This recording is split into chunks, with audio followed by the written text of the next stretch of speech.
A week-long massive cleanup exercise has commenced at the Onion Market and Scrapyard area at the Agogbloshie Market at Old Fadama in Accra to bring sanity to the area and secure the land for future development. This follows the relocation of most of the traders, majority of them onion and scrap dealers, from the area to a new site at Ajin Kotoku in the Gan West municipality in the Greater Accra region on July 1st. The deadline of the 7-week ultimatum the Greater Accra Regional Coordinating Council had given for the relocation. On Thursday, a team from the Greater Accra Regional Coordinating Council and the Ablekuma Central Municipal Assembly, with support from security persons, pitched camp at the Agogbloshie area to begin the cleanup exercise in the reclamation process. The relocation, cleanup and reclamation formed part of the Regional Minister Henry Quarter's Let's Make Accra Work initiative aimed at decongesting the Central Business District of Accra to ensure the free flow of vehicular traffic and give it the national capital image Accra requires. The waste management company, Zoom Lion Ghana Limited, also had a team present to support the exercise with logistics comprising tipper trucks, bulldozers, and excavator, as well as towing cars. The exercise, which was largely successful, exposed tons of waste, mostly rotten onions, that had been dumped indiscriminately. After the demolition of the structures, trucks were loaded with the waste, which were transported to the Nsumia landfill site at Nsawam. While onion traders had complied with the directive and moved away, some scrap dealers resisted, arguing that they were not served any notice to vacate the place. The regional minister commended the security apparatus and other stakeholders for ensuring the success of both the relocation and the cleanup exercises.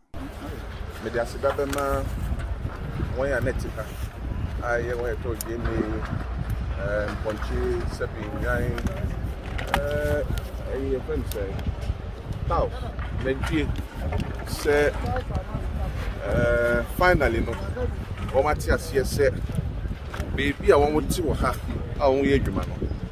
And yeah, my own some health. So how shall we? We don't need practice in that same one over 10 years. Now, mammy, papa, said you to fetch it. You need only and then mix it up. So you can imagine the idea I did Omu Haley and one more health. But when you mean I don't and then no. Maybe I won't hear. I'm here to take care of one who can't me at later. Because if I'm small, oh my God, I'm food now and can no move to say, aha, any baby, I am your mom 16 years. We are in a year. But in a year, it's a job for you, Damascus. Say, my boy, my Yamagana fool who said you had here. Ah, yeah. Yet the security and intelligence agencies in our collaboration in ya. Impo Zoom Lion. I did the other one worker. A human way I hear you and say, yes, Zoom Lion. A wedding. It's Yangana for Yama Zoom Lion. We thank him so much, unreservedly. Now, we in the church we should continue encouraging local businesses to thrive. Say, Bear Dutch Piano, said the Omo Bam for so say. And I didn't wait with me. Was one I'm quite one. I was young. After a big night, I was young. Look at it. I give you, sir, a bit serious here. Now, she said, I buy one to me, and then I'm short of words because this is bad. It's very, very, very, very bad.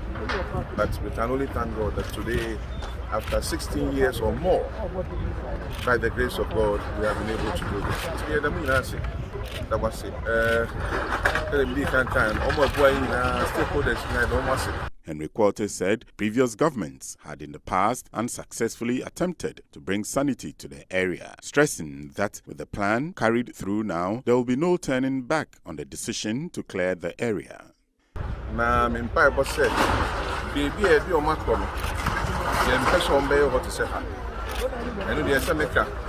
They should begin to learn how to keep their environment clean because this is not good.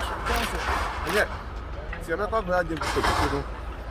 from time to time, you know, when you're environment and clean. Say, Bear, and Crawford, neighborhood also affect you. So this is what we have to say for now. So Niama, there's plans for this place.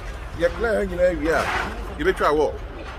Fencing in a half a nice shell on your but definitely you want to show her. You have some mom baba. And I'm a person, me sure. Obia said, as for this place, they are not, and they will not come back again. That is a fact. I hide it. No way, they will not come back. So let nobody think that, oh, next week or whatever, it's not going to happen. They are not coming back, for sure. It may be recalled that after a stakeholders' engagement between the Greater Accra Regional Coordinating Council and the bulk breaking traders, a 7-week ultimatum was given for the relocation exercise to the new facility constructed at Agogbloshie. To facilitate their relocation, government, through the Regional Coordinating Council, made available 500,000 Ghana cedis to be used for carting of wares to the new site. Meanwhile, traders have begun settling at the Agogbloshie market as they hurry to beat the deadline for the relocation from the Agogbloshie market, as several traders had already invaded the Agogbloshie market with truckloads of onions to their new sheds. Aside the 1-acre space provided for bulk trading activities, the Ghana West Municipal Assembly has also apportioned 295 sectional storage units of approximately 30 meters square each, with secure locking facilities to serve as storage rooms for the traders. The organizer of the Accra Onion Sellers and Importers Association, Sani Abubakar, expressed his excitement about the new area, stating that they had been warmly welcomed by residents and that the area was spacious enough to accommodate their goods.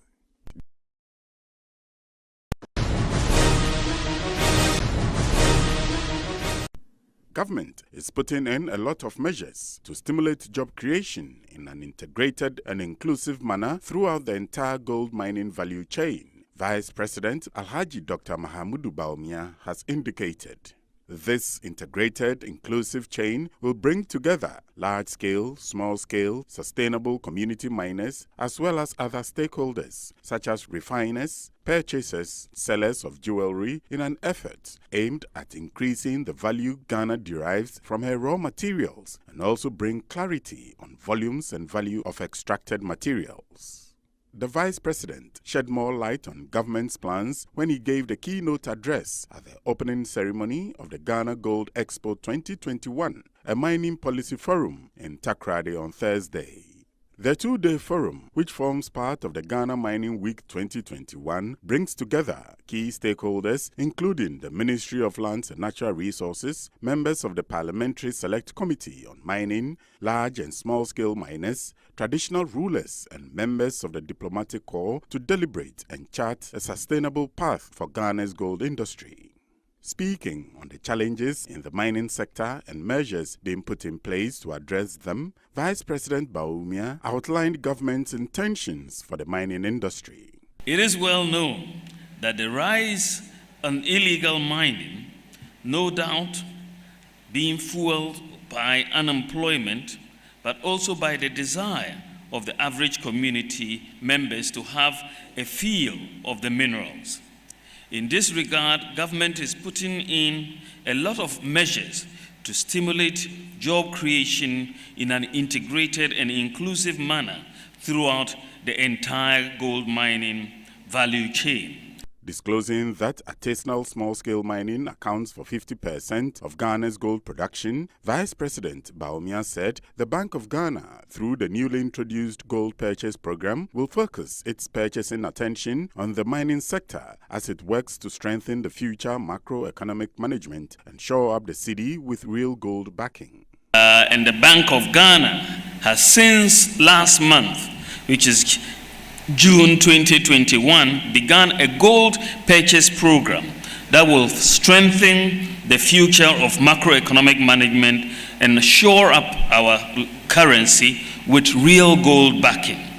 The benefits are enormous, and we can only hope and encourage the bank to continue with this initiative.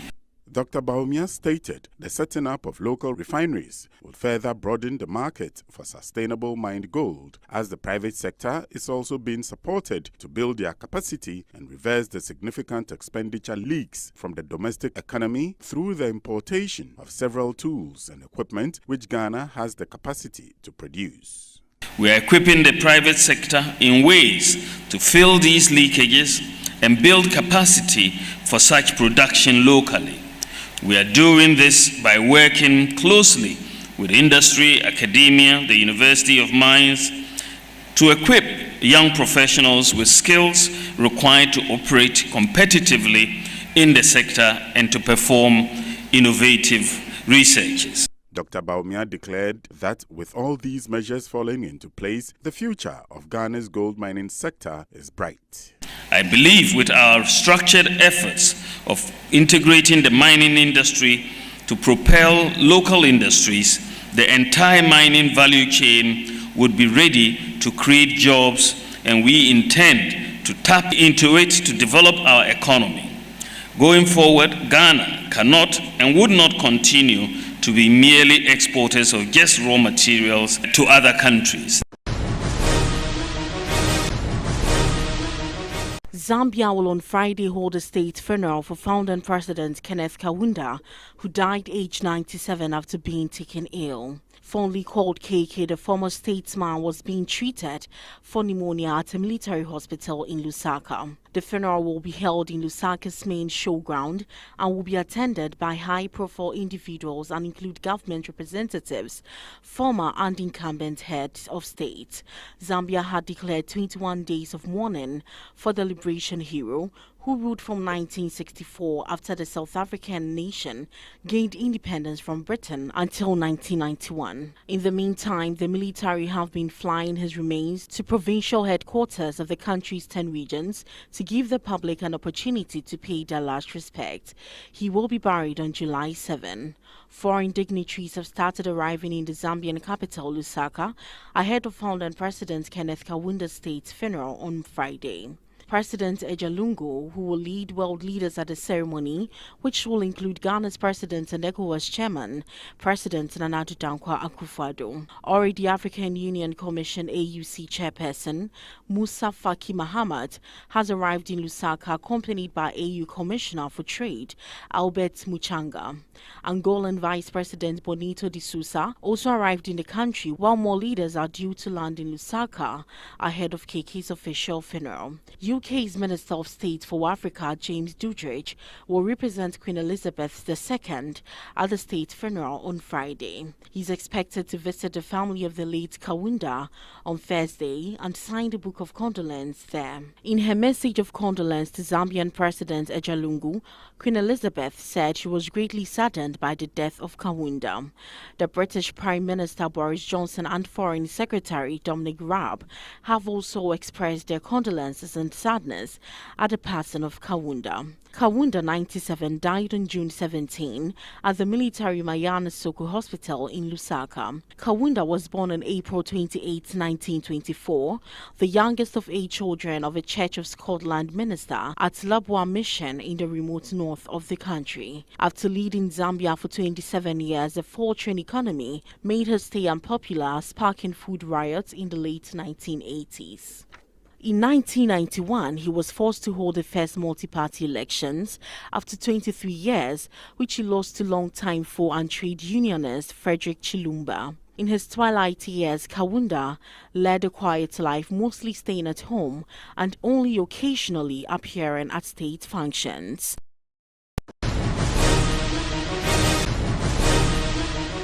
The Chief Justice, Justice Kwesi Eninyoboa, has declined a request by former Cocoa Board boss Dr. Stephen Kwabena Opuni to change the judge who is hearing his alleged criminal case.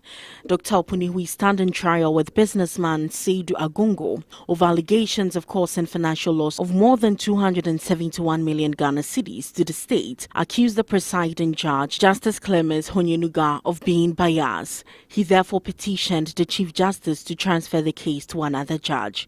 However, in his response dated June 25 this year, the Chief Justice said the petition did not disclose any case of bias against Justice Honyenuga. The Chief Justice's response was read by Justice Honyenuga at the Accra High Court on Thursday. In view of the decision by the Chief Justice not to grant Dr. Opuni's request, Justice Honyenuga held that nothing stops him from continuing with the case. He, however, adjourned the case to July 15 to await a ruling by the Supreme Court on an application filed by Dr. Opuni. Dr. Opuni is asking the Supreme Court to quash a decision by Justice Honyenuga not to recuse himself and also to prohibit him from presiding over the case. Dr. Opuni was the Chief Executive Officer of Cocoa Board between November 2013 and January 2017, while Agongo is the CEO of Agricult Ghana Limited, an agrochemicals company. The two were dragged to court by the Attorney General in March 2018 for allegedly engaging in illegalities in a series of fertilizer transactions, which the Attorney General says caused the financial loss of 271.3 million to the state. Agongo is alleged to have used fraudulent means to sell substandard fertilizer to the Cocoa Board for onward distribution to cocoa farmers, while Dr. Opuni is accused of facilitating the act by allowing Agongo's products not to be tested and certified as required by law. The two have denied any wrongdoing and have pleaded not guilty to all the charges.